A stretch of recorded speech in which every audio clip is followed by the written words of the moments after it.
Hey guys, Matt, IronTrap Garage. Today we are going to continue with our cleaning up the front end of the Mercury. So the last video I got all the major metal work done here and cleaned all that up. Much debated in the comments of what I should have done or what I did. But anyways, we're going to make this actually function today. So what I'm going to do is work on putting a remote hood latch setup in here. So we'll get a hood cable that'll be inside.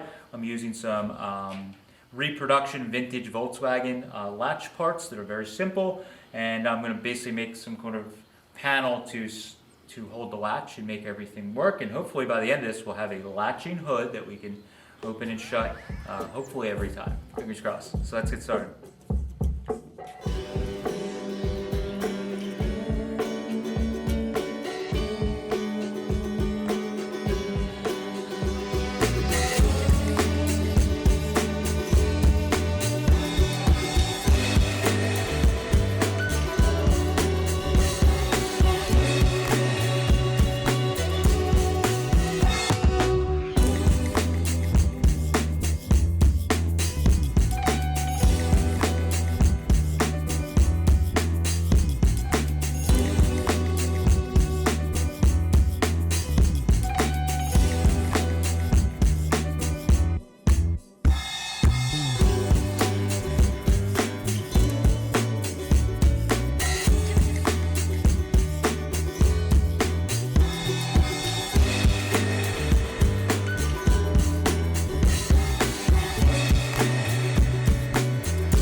All right, so got the hood latch set up, all pretty much working.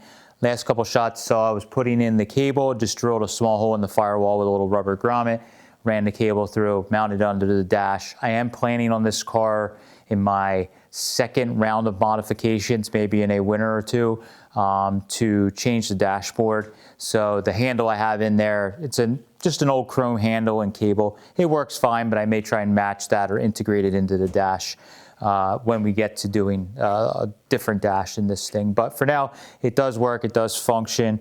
Was fighting a little bit. This is a reproduction hood latch, so even the reproduction stuff for old Volkswagen parts is not great. So I'm finding that the latch has a fair bit of slop in it, and it's not always, every single time the latch catch isn't always returning to where it needs to be, and sometimes you have to give it a little shake or tap on this slam panel to get it to return all the way. Sometimes it works great, sometimes it doesn't. We're gonna give it a try and see how it works. But if you just give that little tap, every car I feel like has those little handshakes. So worst case, before I shut the hood, give it a little tap or check that catch to make sure it's back, and it seems to be fine. So right now, it's latched nice and tight. I did end up changing the springs. I put a heavier springs on the latch pin because the one that came with it, remember this is old Volkswagen stuff. The deck lid or trunk for a Volkswagen Beetle is a lot lighter than one of these, much smaller too. So the spring needs a little more pressure to get it to push the hood up. Even now it's not popping up as much as I would like, considering the option of putting even a heavier spring in. We tried the tried and true Volkswagen, the flathead valve spring. Too much pressure. It was really hard to push the hood down and get it to latch. So we need to find a happy spot between that. I have a doubled up spring, small diameter spring that's a little heavier than the original single spring, and then I have a large diameter spring that's also a little bit heavier. Seems to be a happy medium. It does pop the hood up, just maybe not as much as I would like on it, but it seems to be pretty good. So let's give it a try. Fingers crossed. Might work, might not work. So, gonna pop it. So it's definitely popping every time. Just fine. Yeah, that's no problem. So, all right, let's try here. So, hood opens, no problem. And the catch this time seemed to go all the way back. So I did lubricate everything, so maybe now I'm doing it. I'm gonna pick you guys up and show you kind of what's going on here. So, so you can see that little part, the red part in there, that's like the catch that actually moves back and forth and catches the shoulder of the pin here. So sometimes what I was getting in the beginning, now given I did not lubricate this in the beginning, then maybe that was my issue. So I put some grease down in there, and it seems to be working better. But what's happening is that little catch is back a little bit. It's not returning all the way. When I push the hood cable back in, it's just not. This part here, there's a little bit of slop in it. So it seems to be worked that time. I can usually see, but the big thing I was doing is just give it like 2 or 3 of those little love taps, and then it seems to be fine. So put the hood down, show you guys this goes down, lands right there and catches, and then we just give it a little, it should catch. So that's pretty good. And then I know it's gonna be hard to see. I'll open the door here. So in here at the door, got our little, I think it's actually an old overdrive cable because it does have a lock. You can turn this and lock it. So it's a safety device. You can lock your hood cable so that somebody can't pop your hood open as easy. But anyways, so there you go. That's fit up, works well. This panel, what I'm planning on doing is eventually we're gonna sand it all down and paint it. I'm probably gonna change the fasteners so that I'm gonna countersink these even more so that they are totally flush and not sticking up whatsoever. They're pretty close, but with the hood down and the gap in the hood, they obviously stick out even if they're painted black. So I think what I'll do is get some totally flat head screws that will, once I put a relief in here, these will sit down and sit totally flush. This is 14 gauge, so it's pretty thick. So I'll probably do that with all of these, just so that everything sits flush, and when the hood is down, you'll just see everything will be black in there, and you won't really see that. So pretty happy overall. A little love tap there. Hood's down. Oh no. Of course not. There we go. That time, made a fool out of me. All right, so there you go. Nothing is perfect. Everything always ends up being a little more difficult than you planned, and sometimes stuff takes a little bit more work. But the one thing I wanted to mention is, obviously, I do not currently have a safety catch on this. I feel like whenever we do videos, I have to mention any of this obvious stuff because we have people that are looking for a reason to pick apart any type of work that we do. So yes, I will be adding a safety catch. That's actually the next thing I'm probably going to do off camera. Maybe I'll just put it in the next update on this car, but I figured this was a good stopping point. The safety catch thing, we're just gonna probably, somewhere in here, here we go, my pile of tools. This is the original safety catch. So because I left the factory like crossbar underneath or under the hood, I think I'm gonna be able to use that to actually catch. So I can hopefully get this thing to bolt down and work somehow like that. But that's just reconfiguring this original hood latch to make, or hood catch, safety catch to make it work. But that's just little stuff we can get working. But mainly I wanted to get the hood with all this stuff shaped so the hood latch works. If we need to move it around the property, everything will latch and shut. And like all of this stuff, there's a lot of, the last 10% always takes a bunch of time. So getting everything adjusted, the final time and the final fasteners and all that stuff, probably gonna take a few more hours. But I figure this is a good stopping point. So thank you guys for following along. Hope you like the improvement in the front end and now a functioning remote hood latch. Thank you guys for following along. Appreciate it. Catch you later.